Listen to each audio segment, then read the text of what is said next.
Hello and welcome to the West Yorkshire Football Show live. We're chatting all things Huddersfield Town. I'm Steven Browne and I'm delighted to say joining me now is the Huddersfield Hub's Steve Downs. Steve, how are we doing, mate? Not bad. How's yourself? Good, yes. All right, ticking over nicely, mate. Ticking over nicely. Huddersfield Town, then the relegation battle continues. It's 3 games without a win. But what have you made of this little mini run? Concerned or expected?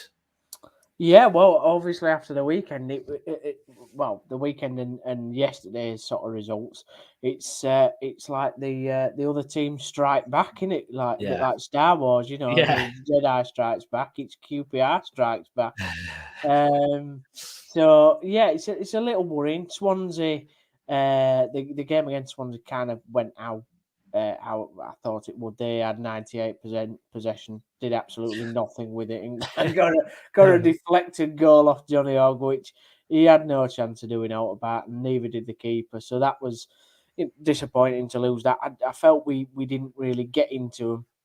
I think if we had done the defaulted like a pack of cards, and we might have got a bit better result. So defeat at Swansea was difficult. I think Neil blamed himself that the boys didn't get a jet down there, which did make me laugh slightly. Like 4-hour, 6-hour journey on a bus, which the supporters obviously had to go through. And but he should have got a few sponsors together and had a chat with them, which will have worked. He took them round Cardiff on Swansea City Centre. I don't know how good Swansea City Centre is for a night out, but I'm sure Neil would have made it one for the sponsors. And then obviously the long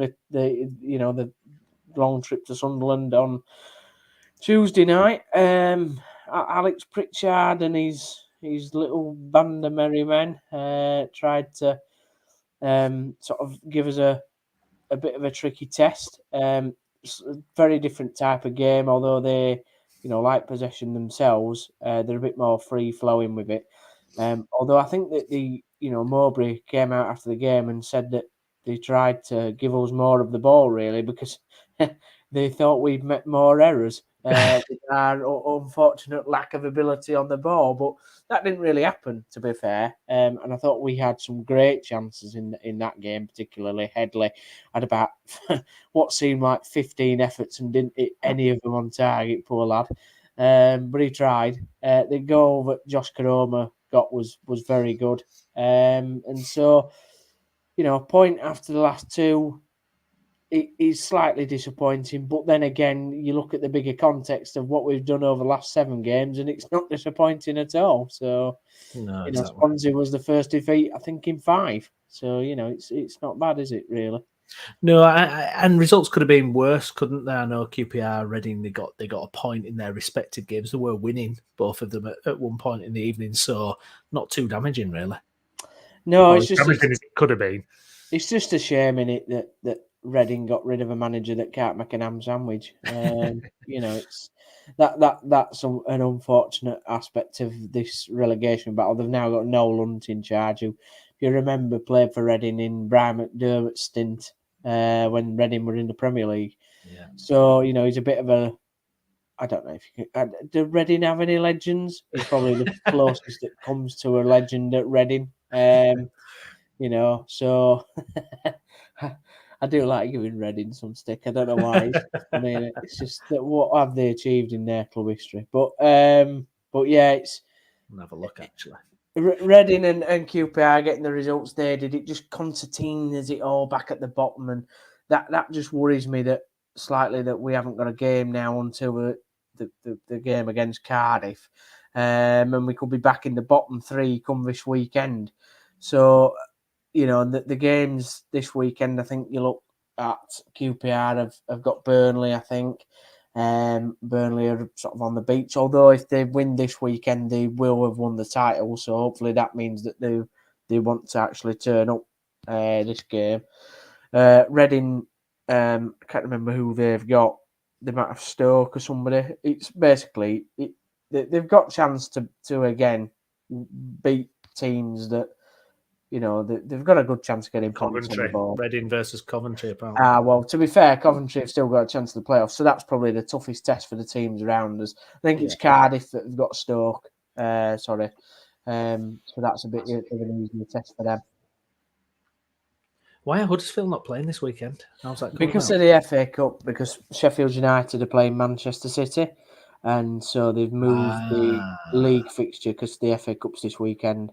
Right, It was I supposed to see. be on Friday the 5th, but they moved it a day earlier to Thursday. No, sorry, it was supposed to be on Wednesday the 3rd, and then they've moved it to Thursday the 4th for some weird unknown reason.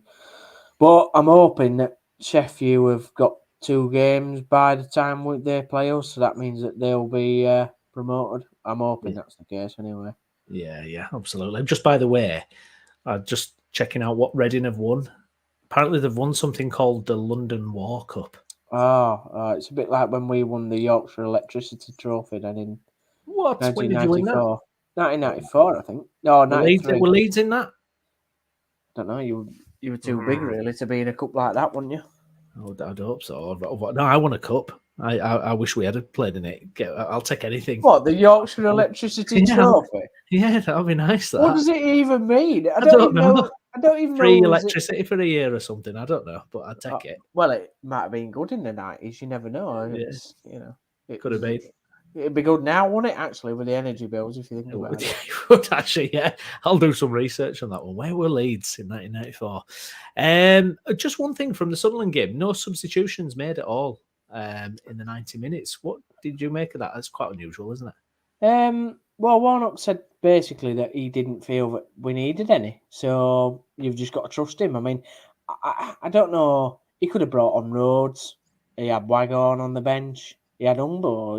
He could have brought them on. But to be fair, the lads on the pitch were doing a decent job. I didn't feel massively threatened by Sunderland like on regular occasions. So, I feel that if Warnock didn't feel that substitutions were needed, then substitutions weren't needed. Although against Blackburn, I was calling for the subs, and obviously what happened, and we went on to draw the game in the last minute. And I feel that he could have changed it up against Blackburn, but I'm not going to start arguing with a bloke that's like Neil Warnock, that's got the record he has, and so far the wins on the board that he has for us. So, I trust him. Yeah, I like that as well. I like being bold enough to do that because I think sometimes I've seen it where managers seem to be making kind of changes kind of unnecessary and it upsets the rhythm and the game kind of falls to pieces. I actually like it that he's doing that.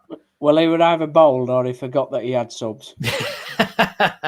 Something like that. It would want it all, wasn't it? Really. So what's your heart, what's your head saying about this relegation fight then, Steve? Personally, I think now, I think we'll be back in the. I think we'll be back in the bottom 3 come the weekend. I think Cardiff have got the games to make them safe.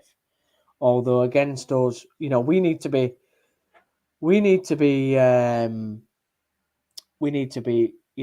Cardiff, and we need to really win Cardiff and Reading at least 6 points out of the last 9.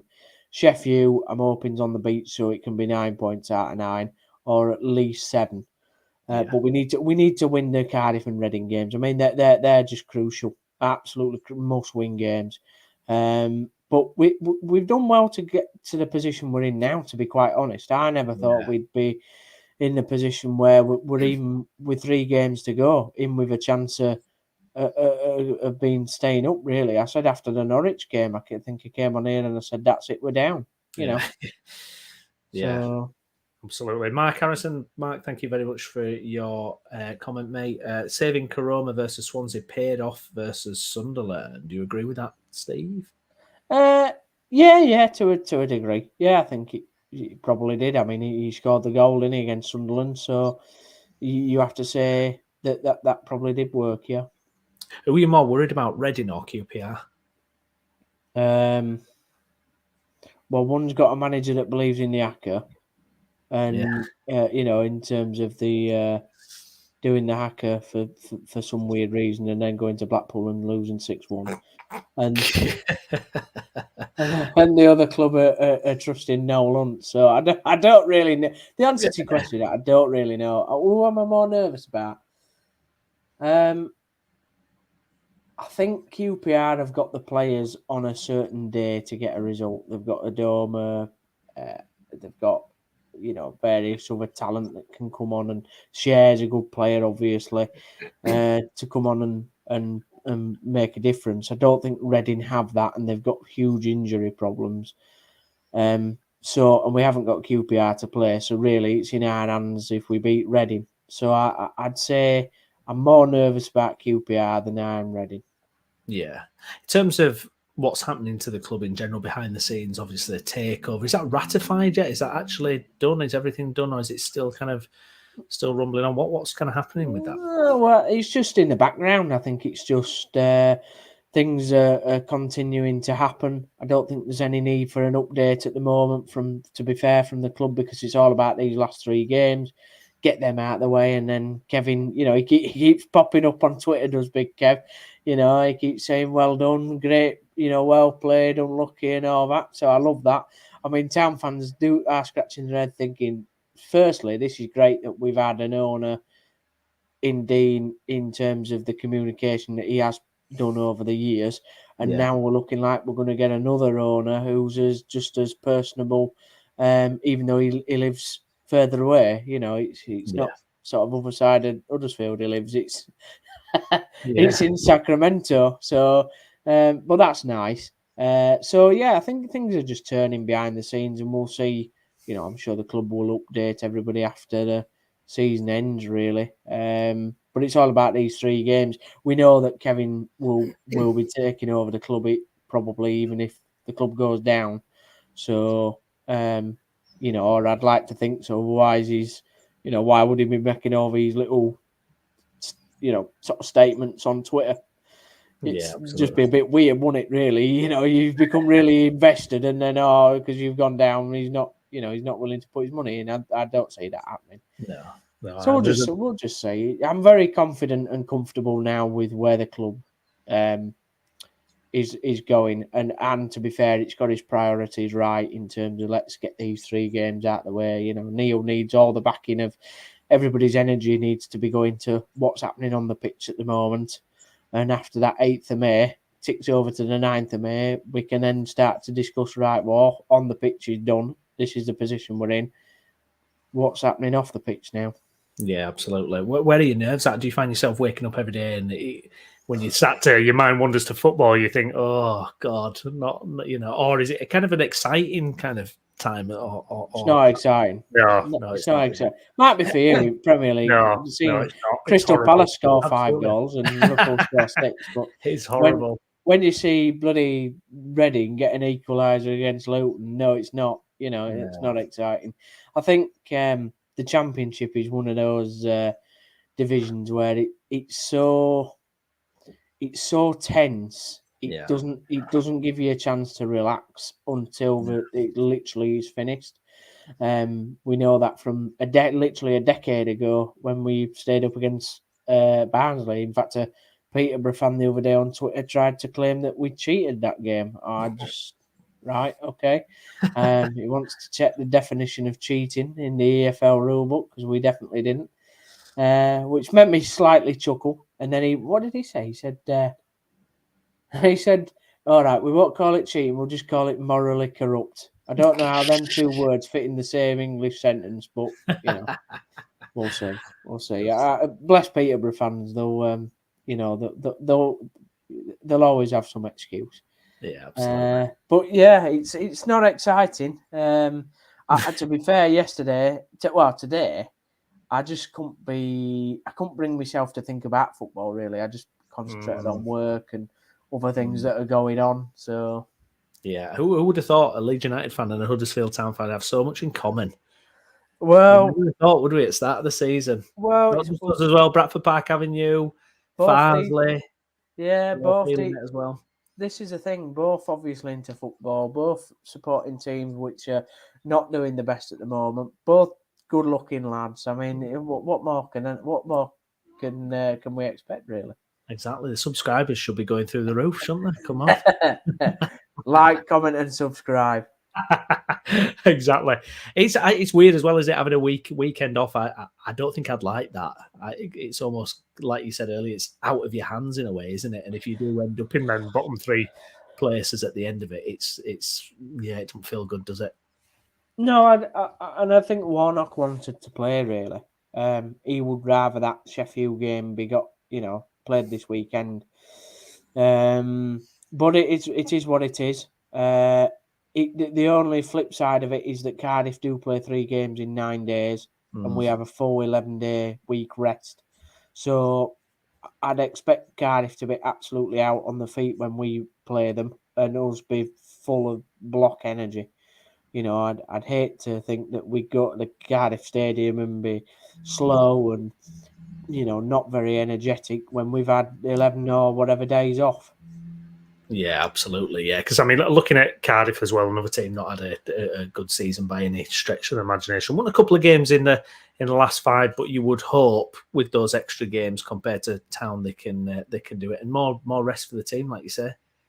Yeah, I just think Cardiff have, they obviously have got some decent results of late. Chris Wilder at Watford, I didn't expect Chris Wilder to do us any favours, to be honest. It seems like he's about to get sacked there.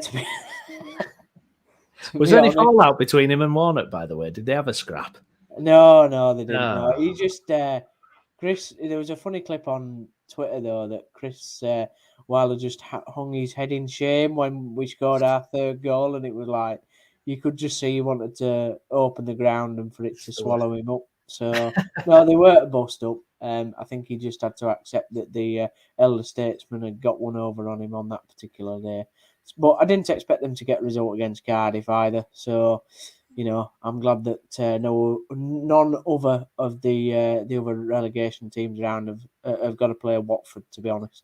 Yeah, absolutely. Mark, again, thanks for your comment, mate. I think we need Hogg back for Cardiff. Got plenty of time to be ready. Yeah, interesting though against Sunderland that with Hogg not on the pitch, it made us play slightly differently, quicker tempo, more forward thinking. Diarra in that midfield taking men on. Maybe we need that against Cardiff, who might not be able to handle the pace of Diarra. Sunderland couldn't really, but they have a bit more quality than what Cardiff do, and so it might. Yes, I agree. I'd love to see Hoggy back in the team. Who wouldn't?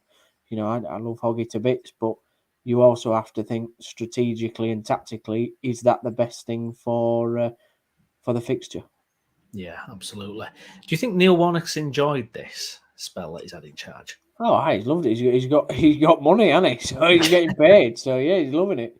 No, I do think he's enjoying the challenge, and I particularly think he's enjoying the fact that he's back at a club that he loves. He knows. So yeah, I do think he's enjoying it, but he's not going to stay on. So yeah, it's going to be done after it. Good stuff. Well, Steve, we'll see what happens this weekend. Hopefully results will go in Town's favour. If you've enjoyed the video, please do pop a like on the video. Also subscribe to the channel for more content on Huddersfield Town and our other teams here in the region. We'll be back next week. Steve, thank you very much for joining me, mate. No worries. See you later. And we'll speak to you again then.